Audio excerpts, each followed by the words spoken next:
Will the thirst for revenge on Sam Bennett pose to be a major problem for the Toronto Maple Leafs ahead of game number 2? We'll get to that topic in just a moment as we welcome you into the 5-minute edition of Power Plays, powered by FanDuel. Carlo, we know Sam Bennett was the story following game number 1 between Toronto and Florida. And some are comparing the Panthers forward to a legendary playoff performer in Claude Lemieux. What do you make of that comparison?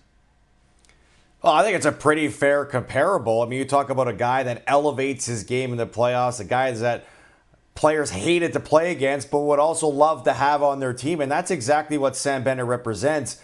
You talk about his elevation at this time of year with his physicality, his hard-nosed play, his towing the line with some of the stuff and incidents that he finds himself in. But he's also a big game player, which is what Claude Lemieux made a living for, especially come playoff time. And I look at other examples too, even on his own team, Brad Marchand, Matthew Tkachuk.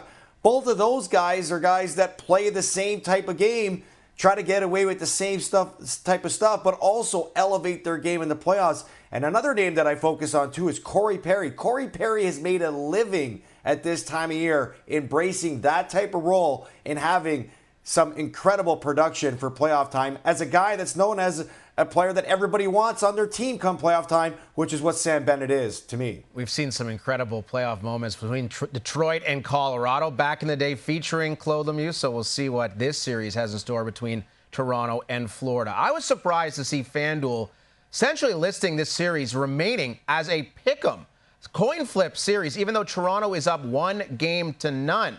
Are you with me? No, I'm not surprised because this is Florida we're talking about, and they've only lost one game. They came in as a heavy favorite before the series started, and I don't think the books, especially FanDuel, are overreacting to just one game because do we really believe that's Bobrovsky? Do we really believe that the Florida Panthers are going to give up 5 goals a game? So it was a great win and a great game by the Maple Leafs doing what they have to do, but I also understand the respect that Florida continues to get because they have that playoff DNA, and most people expect them to respond. And if they leave with a split, they're going to be massive favorites again. Teams that go up 1-0 in a best-of-7 series go on to win the series 68% of the time in the Stanley Cup playoffs. The Maple Leafs have a new starting goaltender ahead of game number 2. It will be Joseph Woll in net with Anthony Stolarz injured. What type of performance do the Leafs need to see from Woll in game 2 and perhaps from the rest of this 7-game series, Coco?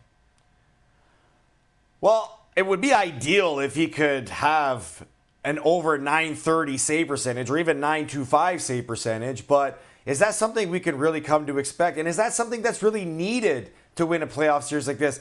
The Winnipeg Jets just won a playoff series with Connor Hellebuyck having an 830 save percentage. Why? Because they took care of their home games. So for the Maple Leafs, yeah, they want great goaltending from Joseph Woll. He had a great record throughout the regular season, 27 wins, a 909 save percentage. If they get that, I think they still have a chance to win. At the end of the day, they just need Joseph Woll or whoever plays in the net to make the saves when they need to be made. And so far, so good for the Maple Leafs. Give me your 3 favorite bets ahead of game 2 between Toronto and Florida tonight.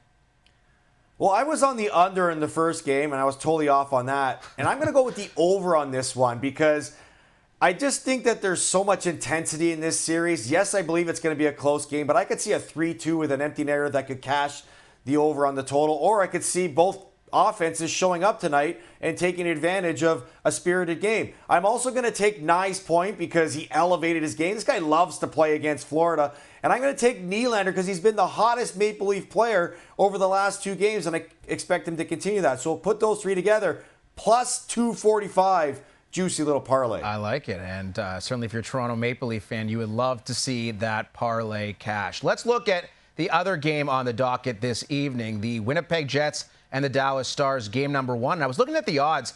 I was surprised to see Dallas with odds so much shorter than Winnipeg. Dallas plus 450. The Jets are 10-1. What do you make of the discrepancy there? Yeah, it's a surprise because we're talking about the Jets who won the President's Trophy, but really when you look at the optics, the Stars just beat a Stanley Cup contender in the Colorado Avalanche in 7 games. And the Winnipeg Jets are entering the second round with a lot of question marks around 2 of their best players, in Mark Scheifele and Josh Morrissey. So The Dallas Stars, they're getting Robertson, potentially Heiskanen back. That's going to increase their chances. That's why people like them and are giving them such high odds versus the Winnipeg Jets. But don't count out the Jets. This team finds a way. Needless to say, they'll need a lot better goaltending in round 2 than they had in round number 1 from Connor Hellebuck. This has been Power Plays, powered by FanDuel.